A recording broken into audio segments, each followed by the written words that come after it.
ರಾಜ್ಯ ಬಿಜೆಪಿಯಲ್ಲಿ ಅಡ್ಡ ಮತದ ತಲ್ಲಣ ಶುರುವಾಗಿದೆ. ಹೈ ಬುಲಾವ್ ದೆಹಲಿಗೆ ಲೀಡರ್ಸ್ಗಳು ಹೊರಟಿದ್ದಾರೆ.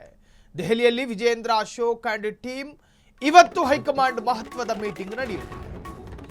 ರಾಜ್ಯ ಬಿಜೆಪಿಯಲ್ಲಿ ಅಡ್ಡ ಮತದ ತಲ್ಲಣ ಶುರುವಾಗಿದೆ. ಹೈಕಮಾಂಡ್ ನಾಯಕರು ಬುಲಾವ್ ನೀಡಿದ್ದಾರೆ. ದೆಹಲಿಯಲ್ಲಿ ಲೀಡರ್ಸ್ಗಳು, ದೆಹಲಿಯಲ್ಲಿ ವಿಜೇಂದ್ರ ಅಶೋಕ್ ಅಂಡ್ ಟೀಮ್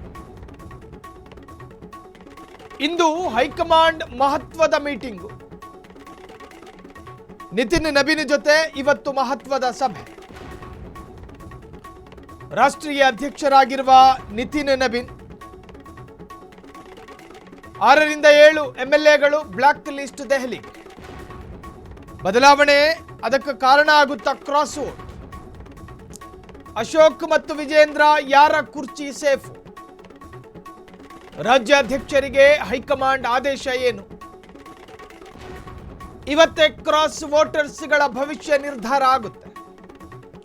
ಕುತೂಹಲ ಮೂಡಿಸಿದೆ ಇವತ್ತಿನ ಹೈಕಮಾಂಡ್ ಭೇಟಿ. ನಿತಿನ್ ನಬೀನ್ ರವರನ್ನ ಭೇಟಿ ಮಾಡಲಿದ್ದಾರೆ ರಾಜ್ಯದ ಬಿಜೆಪಿಯ ರಾಜ್ಯಾಧ್ಯಕ್ಷ ಮತ್ತು ವಿಪಕ್ಷ ನಾಯಕ ಆರ್ ಅಶೋಕ್. ಒಂದಷ್ಟು ಎಂಎಲ್ಎಗಳು ಕೂಡ ಸಾಥ್ ಕೊಡಲಿದ್ದಾರೆ. ವಿಧಾನ ಪರಿಷತ್ ಚುನಾವಣೆ ಆಯಿತು. ಆ ಚುನಾವಣೆಯಲ್ಲಿ ಕ್ರಾಸ್ ವೋಟಿಂಗ್ ನಡೆದಿದೆ. ರೆಸಾರ್ಟ್ನಲ್ಲಿ ಕೂರಿಸಿ ಆಯಾಯ ಪಕ್ಷದ ಶಾಸಕರನ್ನ ಭದ್ರಪಡಿಸುವ ನಿಟ್ಟಿನಲ್ಲಿ ಒಂದಷ್ಟು ಕ್ಲಾಸ್ಗಳನ್ನು ತೆಗೆದುಕೊಳ್ಳಲಾಯಿತಾದರೂ ಅಡ್ಡ ಮತದಾನವನ್ನು ತಪ್ಪಿಸೋದಕ್ಕೆ ಅವರಿಂದ ಸಾಧ್ಯ ಆಗಲಿಲ್ಲ. 6 ಅಡ್ಡ ಮತದಾನ ಮಾಡಿರಬಹುದು 6 ಎಂಎಲ್ಎಗಳು ಅನ್ನುವಂತಹ ಸಂಭಾವ್ಯ ಪಟ್ಟಿಯನ್ನು ಹಿಡ್ಕೊಂಡು ಇವತ್ತು ದೆಹಲಿಗೆ ಹೋಗಿದ್ದಾರೆ. ಹೈಕಮಾಂಡ್ ನಾಯಕರ ಜೊತೆ ಸುದೀರ್ಘವಾದ ಚರ್ಚೆ ನಡೆಸ್ತಾ ಇದ್ದಾರೆ. ಒಟ್ಟಾರೆ ಯಾರು ಆಗಿರಬಹುದು ಆ ಅಡ್ಡ ಮತದಾನ ಮಾಡಿದವರು ಅನ್ನೋದು ಕುತೂಹಲವನ್ನು ಕೆರಳಿಸಿದೆ.